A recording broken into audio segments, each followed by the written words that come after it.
Assalamualaikum warahmatullahi wabarakatuh. Innal hamdalillah nahmaduhu wa nasta'inuhu wa nastahdihi wa nastaghfiruh wa na'udzu billahi min shururi anfusina wa min sayyiati a'malina. May yahdihillahu fala mudilla lahu wa may yudlilhu fala hadiya lahu. أشهد أن لا إله إلا الله وحده لا شريك له وأشهد أن محمدا عبده ورسوله يا أيها الذين آمنوا اتقوا الله وقولوا قولا سديدا يصلح لكم أعمالكم ويغفر لكم ذنوبكم ومن يطع الله ورسوله فقد فاز فوزا عظيما. الحمد لله الذي بنعمته تتم الصالحات. ربنا آتنا من لدنك رحمة وهيئ لنا من أمرنا رشدا. اللهم آت نفسي تقواها وزكيها وأنت خير من زكاها أنت وليها ومولاها. أما بعد. Alhamdulillah, syukur pada Allah Azza wa Jal kerana dengan rahmat dan juga limpah kurnia yang Allah Ta'ala berikan dapat kita bersama pada malam ni. Kita menyambung perbahasan daripada Mukhtasar Syu'abul Iman oleh Imam Al-Baihaqi daripada Imam Al-Qazwini Asy-Syafi'i rahimahullahu ta'ala. Sambungan kita pada malam ni ialah cabang iman yang ke-12 di bawah tajuk beriman bahawa wajib menaruh harapan kepada Allah Azza wa Jalla. Maknanya sentiasa ada harapan. Harapan ni maksudnya harapan yang baik. Apa saja kecelakaan yang berlaku dalam hidup, malang apa yang berlaku dalam hidup, musibah apa yang berlaku dalam hidup, tetap berharap Allah Azza wa Jalla ingin memberikan sesuatu yang baik, cuma kita belum tahu ataupun belum faham. Jadi penulis dia letakkan seperti mana biasa dalil-dalil daripada Al-Quran dulu. Jadi kita tengok yang pertama yang disebutkan sini ialah surah Al-Isra ayat yang ke-57. Allah Azza wa Jalla sebut pada surah Isra ayat yang ke-57, A'udzu billahi minasyaitonir rajim, wa yarjuna rahmatahu wa yakhafuna 'adzabah. Inna azaba rabbika kana mahzura. Maksud dia, Allah Ta'ala sebut pada ayat 57 surah Al-Isra, wa yarjuna rahmatahu wa yakhafuna azabah. Mereka itu mengharapkan rahmat daripadanya, iaitu daripada Allah Azza wa Jal. Wa yakhafuna azabah, dan mereka itu gerun takut akan azabnya. Inna azaba rabbika kana mahzura. Sesungguhnya azab Tuhanmu adalah sangat-sangat ditakuti. Ayat ni ayat 57 surah Isra. Allah Ta'ala nak sebut pada kita sifat orang beriman, iaitu mereka hidup menjalani kehidupan di dunia ni dengan dua teras ataupun dua dasar, iaitu al-khawf wal-raja, takut dan berharap. Sebab jelas dalam ayat ni Tuhan sebut wa yarjuna rahmatahu, berharap mereka itu akan rahmatnya, wa yakhafuna azabah, dan gerun takut mereka itu akan azabnya. Jadi hidup kita ni dengan dua teras ni, berjalan apa saja benda dalam hidup, kita mengharapkan sesuatu yang baik daripada Allah Azza wa Jalla. Dalam masa yang sama tak leka kita pun ingat Allah Azza wa Jal ada azab dia. Nanti kita akan tengok hadis-hadis yang dibawa oleh penulis untuk tunjukkan hidup kita ni kena seimbang di antara dua titik ni. Okay. Seterusnya firman Allah Ta'ala dalam surah Az-Zumar ayat yang ke-53. Allah Azza wa Jalla sebut, Qul ya ibadiyalladzina asrafu ala anfusihim. Katakanlah wahai Muhammad kepada hamba-hambaku, ya ibadiyalladzina asrafu, wahai sekalian hamba-hamba Allah yang telah putus asa, lemah semangat terhadap keadaan dirinya. Asrafu ni maksudnya malah nak buat apa, malah segala-galanya. Kerana segala benda yang dia buat menunjukkan jalan gagal. Rancang yang tu tak dapat, usaha yang ni tak jalan. Ini dalam bahasa Arab dia sebut alladzina asrafu, orang-orang yang putus harap, putus harapan, malah buat apa-apa dah. Maknanya malah fikir panjang, buat ikut suka hati. Orang-orang yang sudah memilih untuk ikut hati. Tuhan kata dalam ayat ni, wahai Muhammad, katakan kepada mereka semua ni, kata apa? La taqnatu min rahmatillah, jangan kamu berputus asa daripada rahmat Allah. Maksud la taqnatu ni, perkataan qanat. Qanat ni qaf, nun dan ta. Ianya ialah fa'il. Fa'il ni ialah perbuatan, kata kerja. Okay.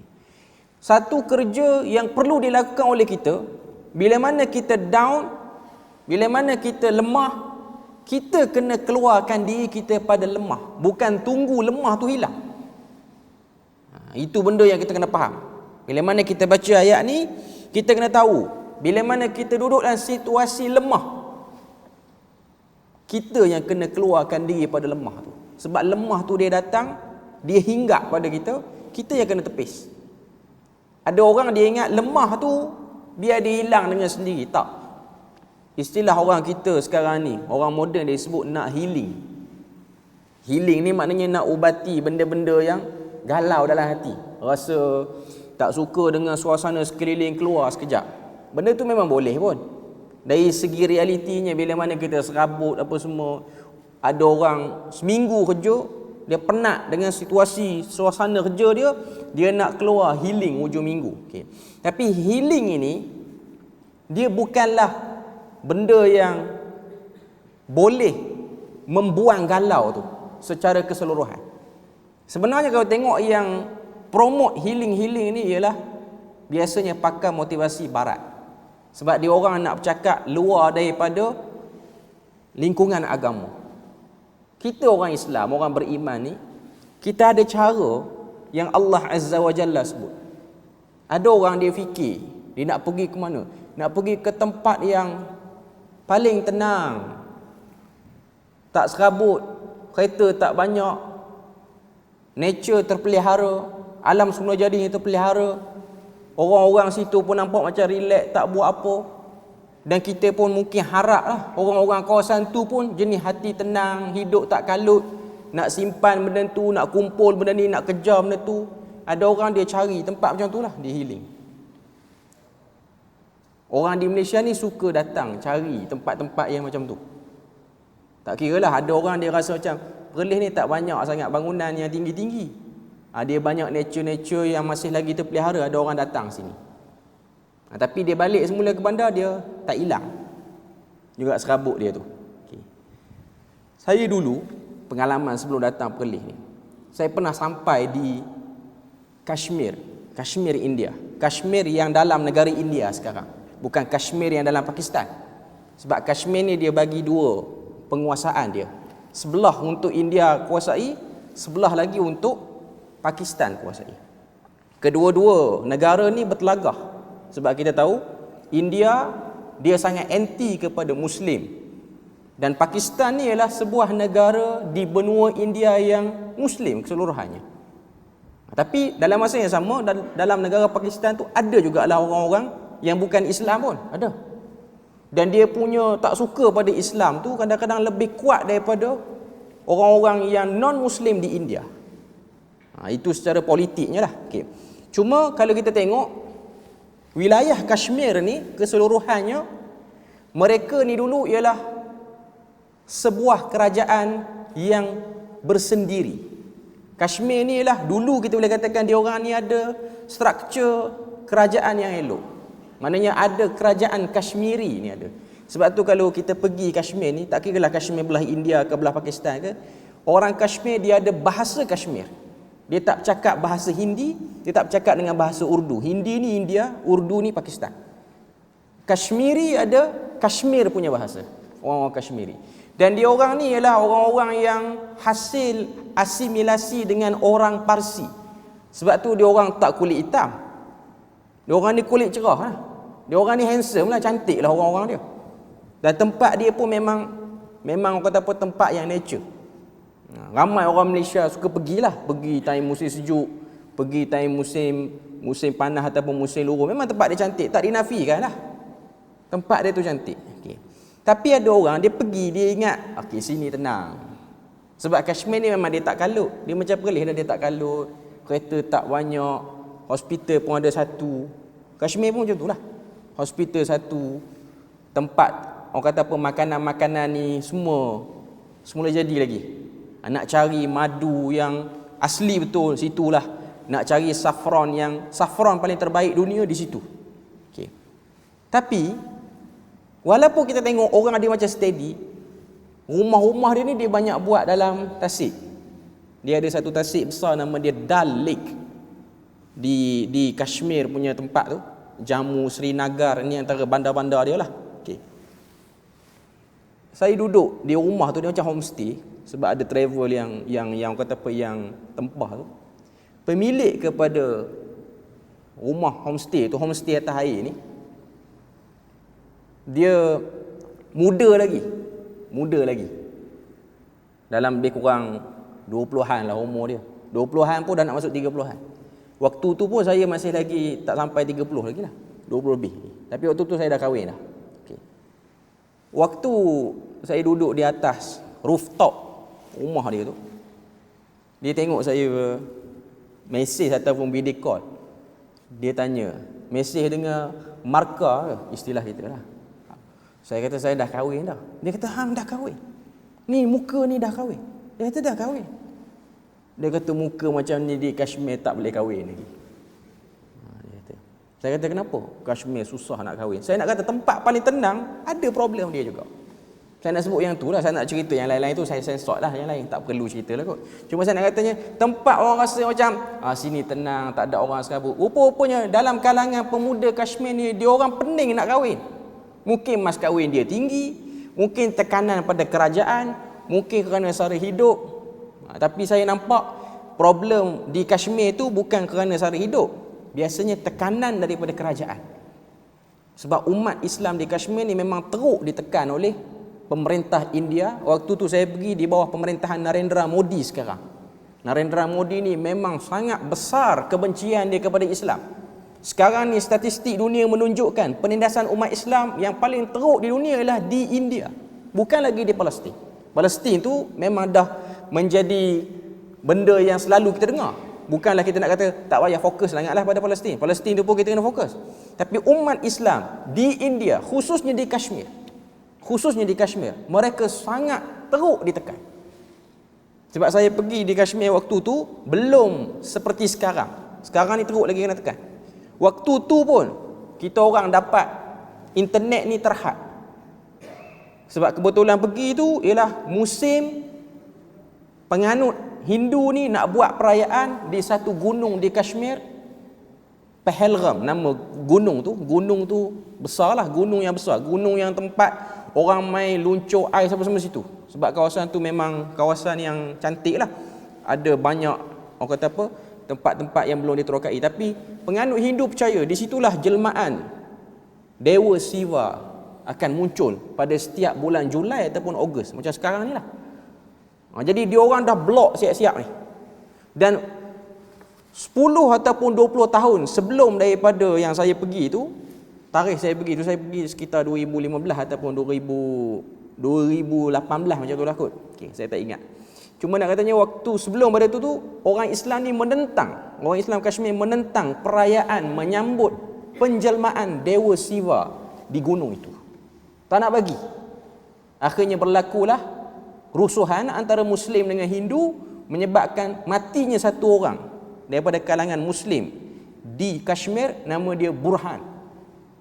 Jadi setiap tahun orang-orang Islam Kashmir akan buat peringatan terhadap kematian Burhan Kashmir ni. Dia ni digelar sebagai teroris lah di sana. Jadi kebetulan saya pergi tu lah kena dengan tarikh memperingati tu. Apa jadi pada pelancong luar? internet disekat. Duduk hotel, kalau tuan-tuan tengok hotel tu, standard hotel 4 bintang, 3 bintang, yang fasiliti dia okey, tapi internet wifi dia tak ada. Kita tak boleh nak update, tak boleh nak contact apa pun. Lepas tu manager hotel tu kata, untuk pelancong luar kerajaan bagi guna wifi, tapi sangat slow wifi dia, dan password dia akan ditukar setiap 1 jam setengah. Tiap-tiap 1 jam setengah ditukar. Password tu siapa yang boleh bagi? Ketua polis di New Delhi akan call manager. Dia tak bagi orang Islam. Hari tu dia tutup liputan berita, seakan-akan tak berlaku apa-apa di Kashmir, tapi sebenarnya sedang berlaku.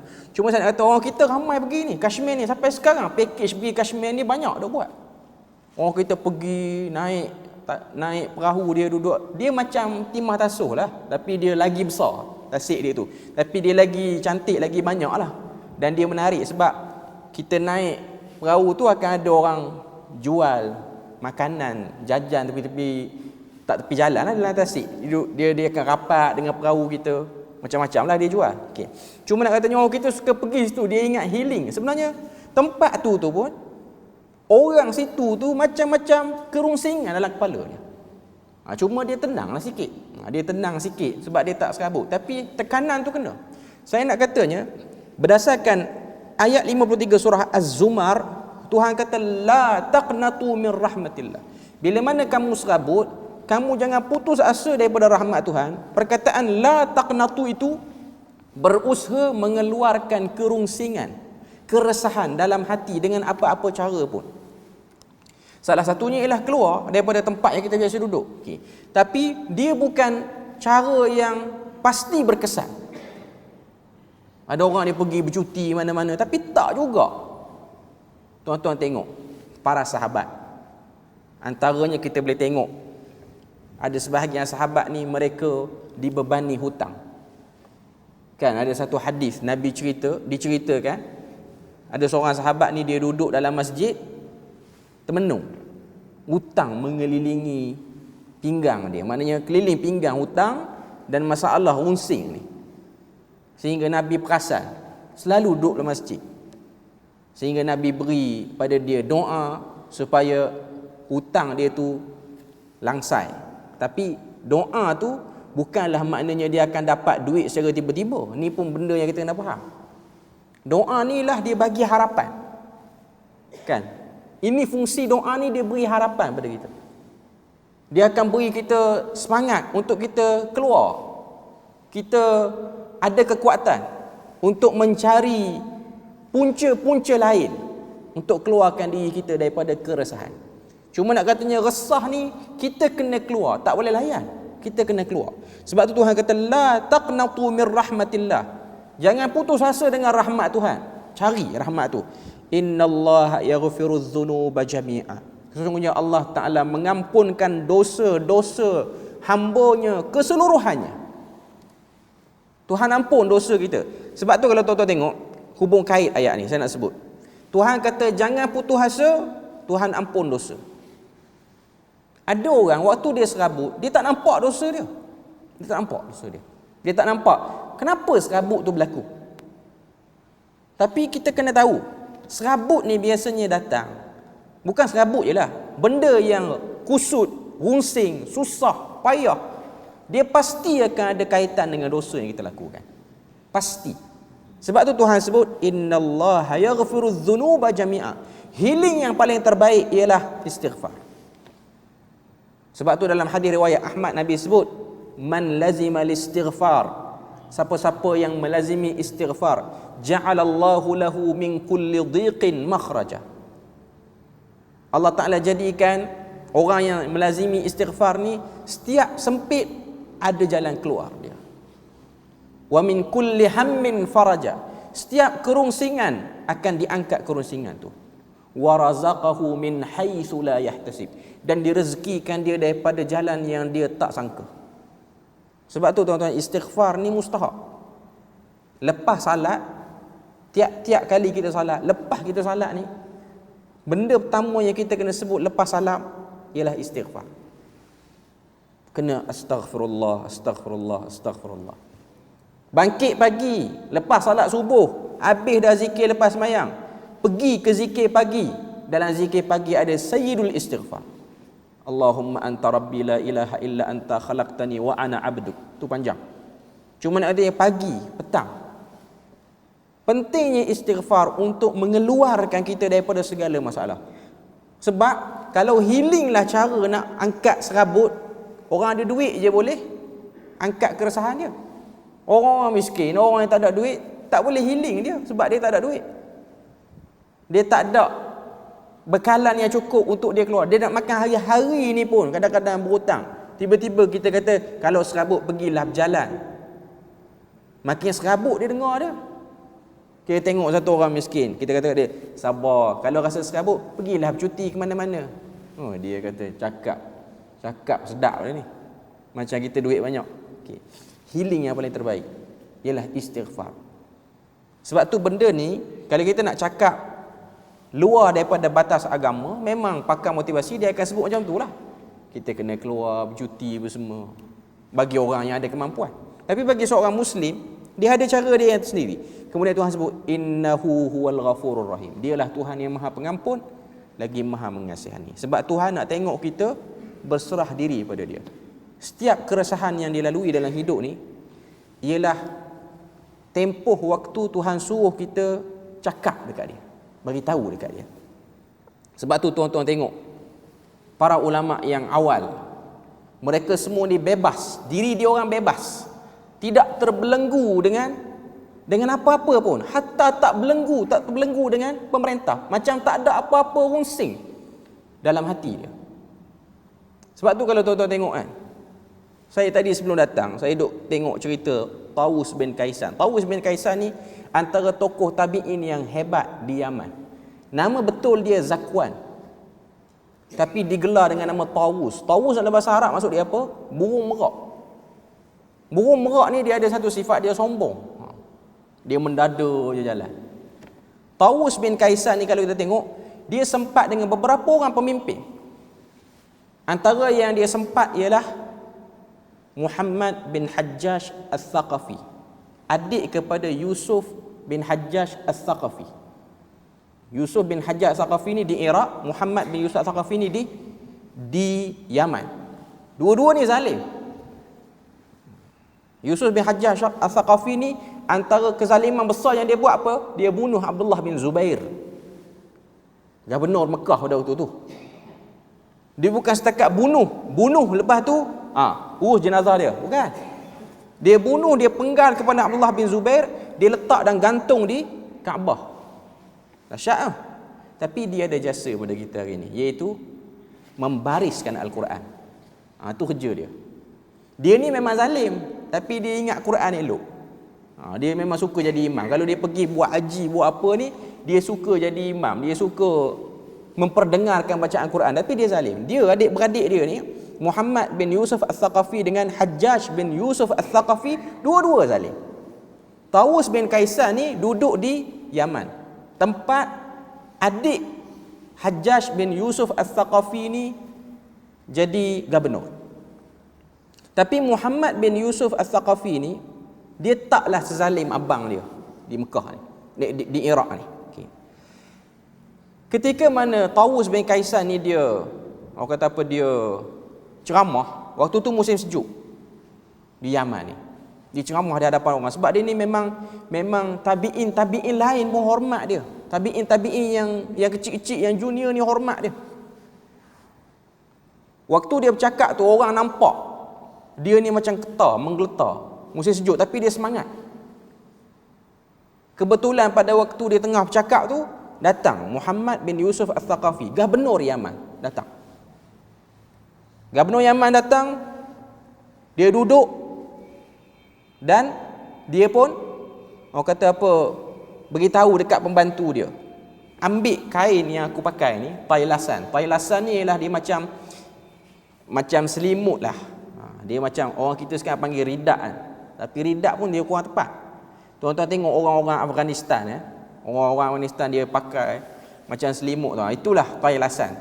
Ada orang dia kata tailasan macam Yahudi pakai, yang tu kecil. Yang ni tailasan ni besar. Biasanya orang pakai waktu musim sejuk. Cabut tailasan aku ni, bagi dekat selimutkan dekat Tawus bin Kaisan yang tengah bercakap tu. Tawus bin Kaisan ni dia tengok pembantu tu bawa kain tu nak letak atas belakang dia biar aje. Tapi dia bercakap, kain tu jatuh. Habis dia bercakap, dia tinggalkan kain tu. Sebab Muhammad bin Yusuf As-Saqafi ni dia bagi kain tu. Perbuatan dia tinggalkan kain tu menyebabkan Muhammad bin Yusuf As-Saqafi ni dia naik angin. Dia bukan something juga macam abang dia. Dia kata dia ni orang bagi elok-elok buat lebih kurang. Dah lah miskin. Bermulut. Dia memang pemimpin yang mulut tu kurang ajar sikit. Lepas tu ada tabi'in lain yang alim. Saya tak ingat nama apa. Dia duduk dalam masjid, dalam majlis tu. Dia kata pada Tawus, kalau kamu ambil kain dia dan orang kata apa, tak menunjukkan macam nak berkelahi dengan dia, tu lebih baik. Sebab dia orang ni bimbang, takutlah dia bunuh kawan tu. Sebab dia ni semacam sikit. Tawus bin Kaisan ni dia tak peduli pun. Ada satu orang tabi'in tu kata, kalau kamu ambil, kamu jual, kamu bagi pada orang miskin sebab kain dia tu mahal. Itu lebih baik. Tawus bin Kaisan kata, betul, cadangan kamu tu memang betul. Tapi aku tak mau orang yang datang lepas daripada aku nanti, dia tengok aku buat ni, ulama' yang datang, orang alim yang datang lepas pada aku, penceramah yang datang lepas pada aku ni, dia tengok, lalu dia ikut aku. Dia kata, Tawus pun ambil pemberian daripada pemerintah. Dia kata, dia tengok aku ambil, tapi dia tak jual macam kita jual. Dia orang ni mungkin ambil je, tapi tu dia simpan kat rumah dia. Dia kata, aku tidak mahu perbuatan aku dicontohi oleh orang dan disalahkan. Maknanya kita boleh tengok, tak lekat keinginan kepada dunia tu. Nak kata bebas dan free, tak ada urusan apa. Tak urusan apa.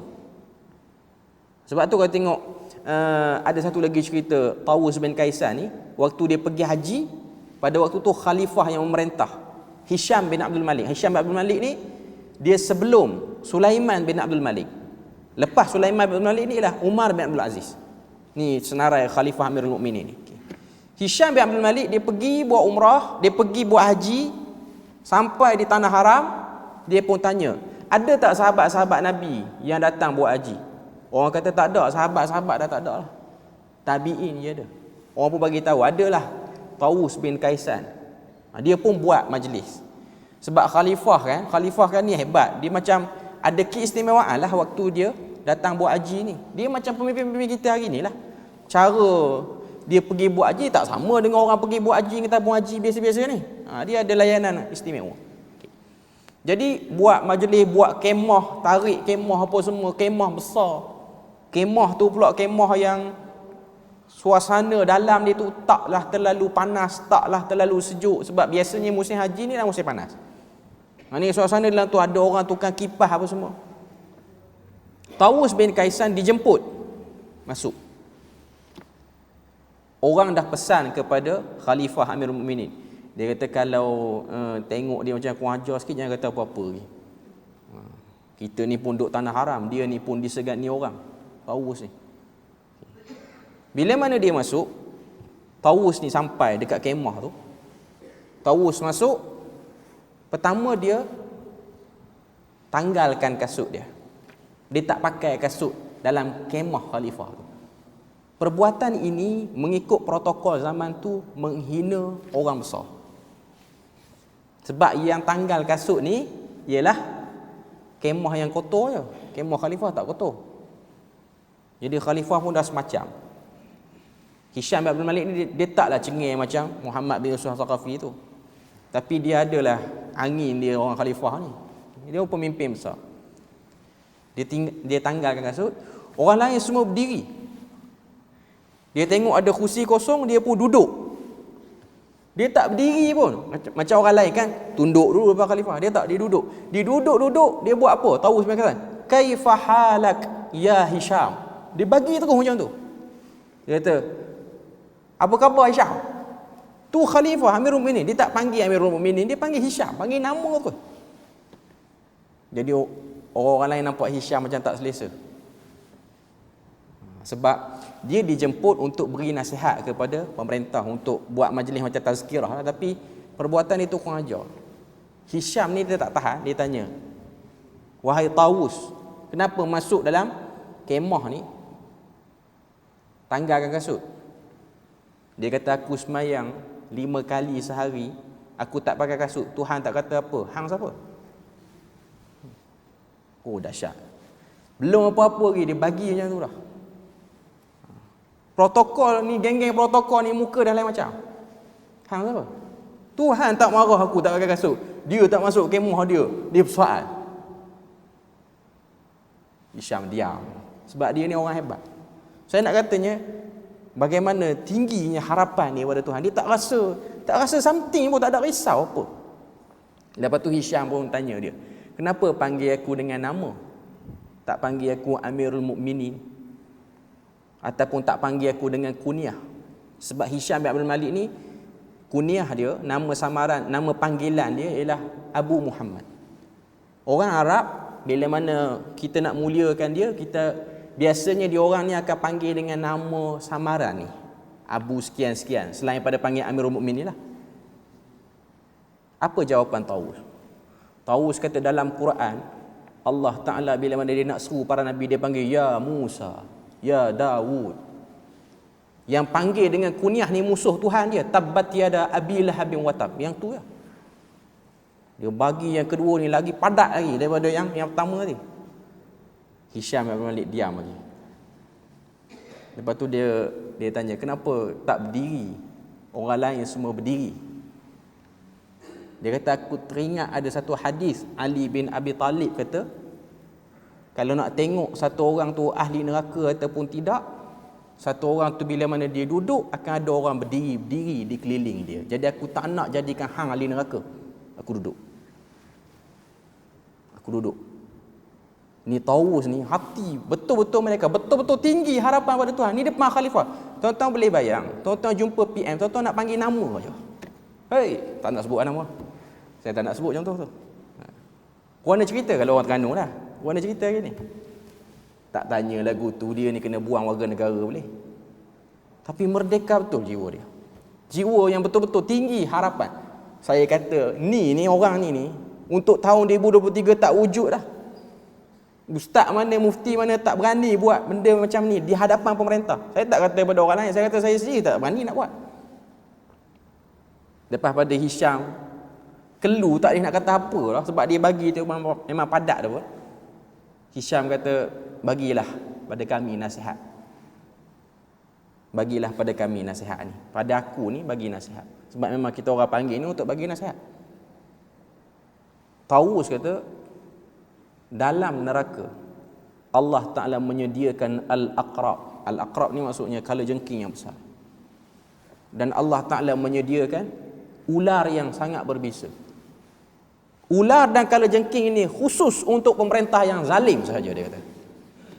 Itu je aku punya nasihat. Assalamualaikum warahmatullahi wabarakatuh. Dia pun tak sempat cakap apa pun. Tak sempat buat apa-apa pun. Ini tahu cerita ni, watak-watak seperti ni sudah tidak wujud untuk zaman ini. Tak wujud. Cuma saya nak kata tingginya harapan daripada Tuhan, tingginya tawakal daripada Tuhan, sehingga tidak ada rasa takut apa.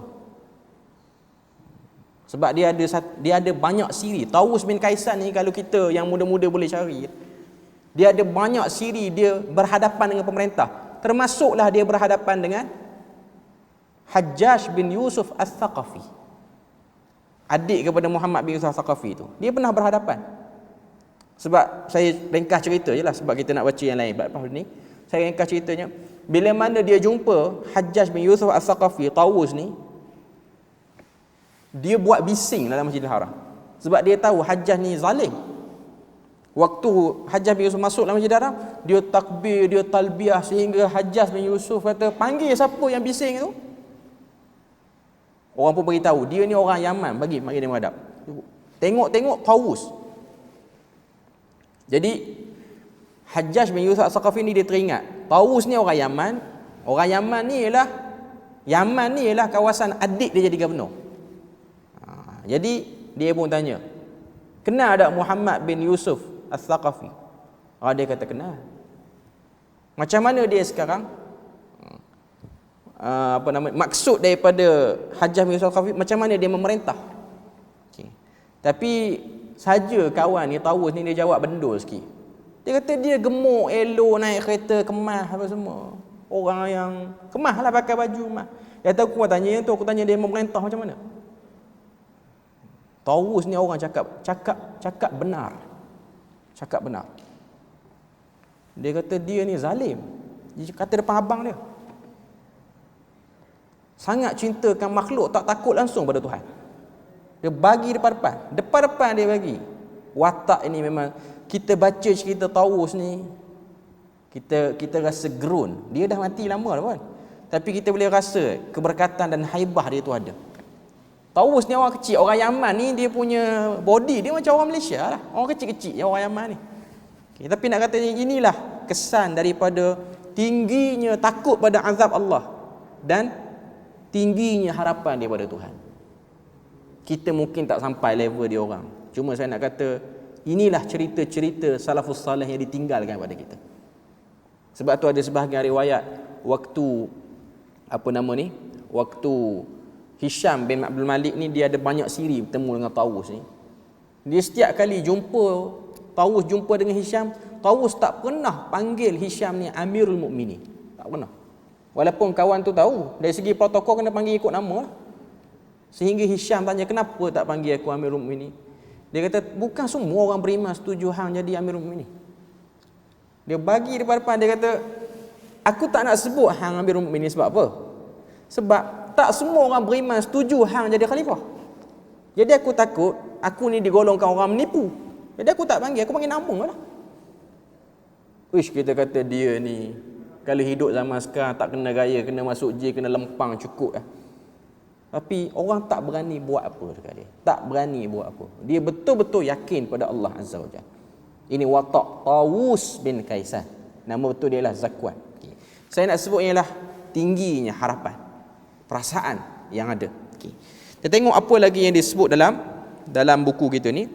Dia datangkan dalil daripada surah An-Nisa ayat 116.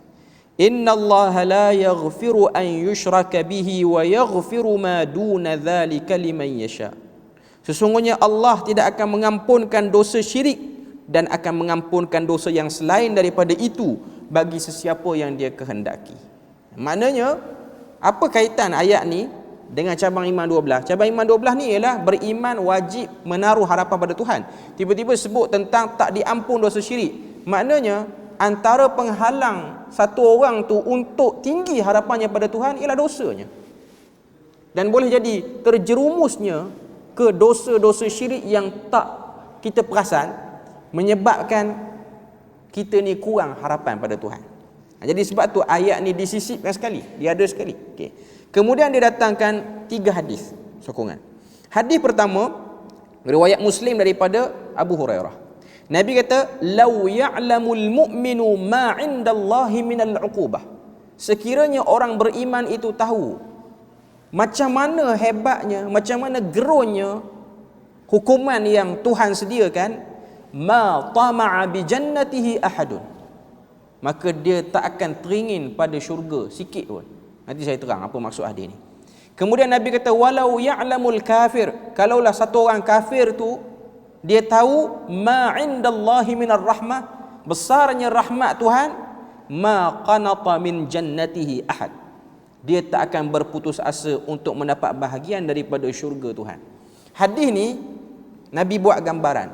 Kalau satu orang yang beriman, maknanya orang Islam, dia tahu betapa dahsyatnya hukuman yang Tuhan sediakan, dia tak telio pada syurga. Kenapa? Kerana dia hanya fikir macam mana nak selamat pada seksaan saja. Dia tak sempat nak fikir tentang syurga pun. Tapi Tuhan tak cerita semua tentang neraka ni. Tuhan tetap datangkan ayat-ayat untuk kita ni ada rasa gairah pada syurga. Dan sambungan hadis tu Nabi kata, kalau orang kafir tahu rahmat Tuhan ni besar, maknanya kalau dia buat syirik cara mana pun dia minta ampun pada Tuhan, maka dia akan bersemangat untuk dapatkan syurga tu. Tapi orang kafir dia terhijab. Orang Muslim, orang beriman, dia tidaklah fokus sangat kepada neraka tu. Neraka ni hanyalah untuk kita ni jaga diri kita supaya tak langgar larangan dia.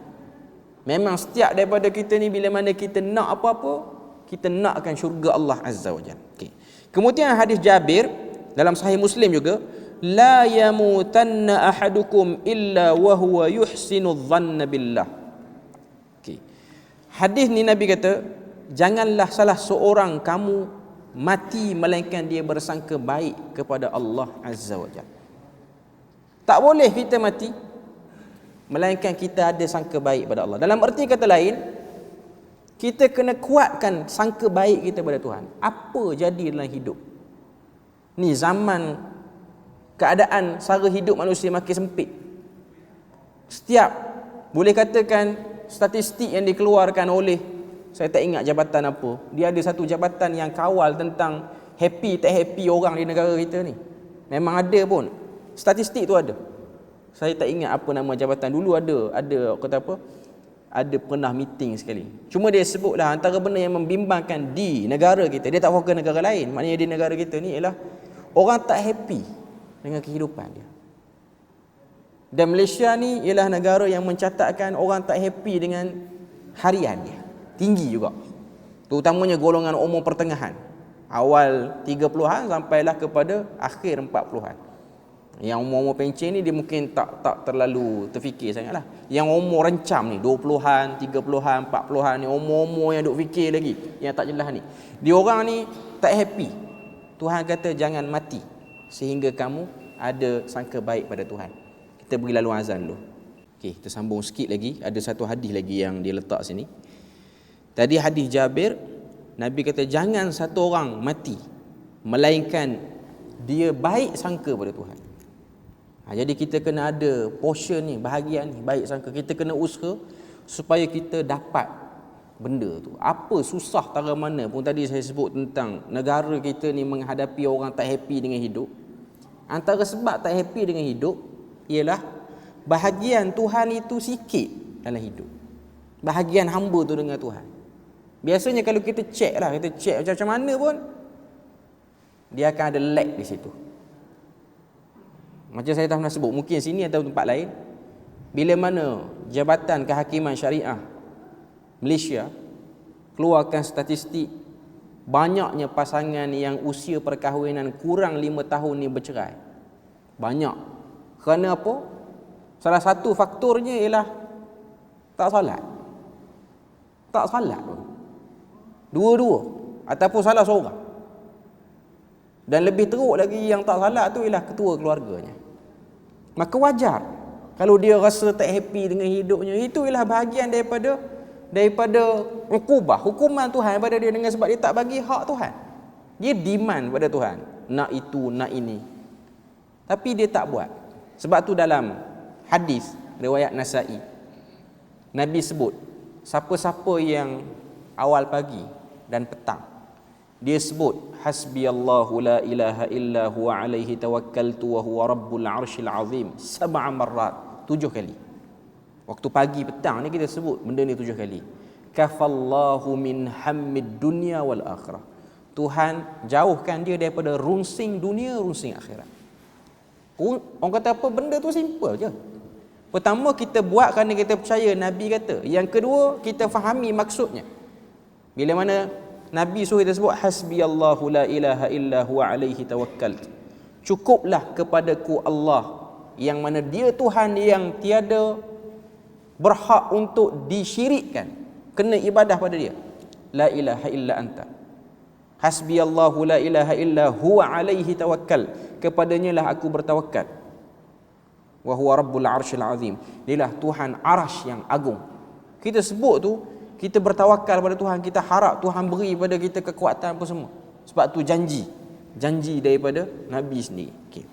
Yang terakhir hadis Nabi kata yaqulullahu ta'ala, hadis kursi riwayat Bukhari Muslim, Allah Ta'ala berfirman, ana inda dhanni abdi bi. Aku itu mengikut bagaimana sangkaan hamba-Ku kepadaku. Hamba-Ku sangka macam mana? Kalau dia sangka Tuhan ni tak adil lah untuk kehidupan dia. Dia akan nampak yang tu. Kalau dia berbaik sangka dengan Tuhan, dia akan dapat kemudahan. Mudah dia keluar. Datang susah tapi mudah dia keluar. Wa ana ma'ahu hina yadhkuruni. Aku bersama dengannya waktu dia mengingati aku. Wa dzakara al-hadits at-tawil. Lalu disebutkan hadis yang panjang. Kita tak sebutlah hadis ni, cuma nak sebutnya ialah pentingnya untuk kita ada baik sangka. Ada orang dia salat, dia zikir, dia tak ada baik sangka pada Tuhan, tak jalan dekat benda ni. Jadi kita nak supaya benda tu ada, perkara tu ada. Sebab itulah kita kena amati, hayati baik-baik zikir selepas daripada salat, zikir pagi, zikir petang. Saya rasa kalau satu orang tu dia lazimi zikir pagi dan petang sambil dia menghayati makna, benda ni sudah cukup untuk maintain dia pengharapan tu tinggi pada Tuhan. Zikir pagi petang ni tak banyak, tak perlu baca habis. Tuan-tuan boleh pick mana-mana yang penting. Cuma buat, jangan tinggal. Tuan-tuan akan rasai benda tu. Kita akan dapat perasaan, feeling itu. Bukanlah makna kata dia akan jadi penghalang, tak susah langsung hidup. Hidup akan kena juga susahnya. Tapi kena susah waktu kita ada bentengan dengan bacaan ini, dia beza dengan kena susah tak baca apa-apa. Pengharapan tu kurang. Okey. Jadi kita berpada situ je untuk malam ni. Moga Allah Ta'ala beri rahmat dan berkat. InsyaAllah kita akan sambung pada bulan depan, Isnin minggu pertama dan ketiga. Macam itulah kot jadual kita sampailah habis buku ni, dan sampai bila-bila lah, sampai ada rezeki dan pertemuan kita di sini lah. Okay, jadi setakat itu saja. Moga Allah Ta'ala beri kita rahmat dan berkat. Subhanakallahumma wa bihamdik, asyhadu an la ilaha illa anta wa astaghfiruka wa atubu ilaik. Wassalamualaikum warahmatullahi wabarakatuh.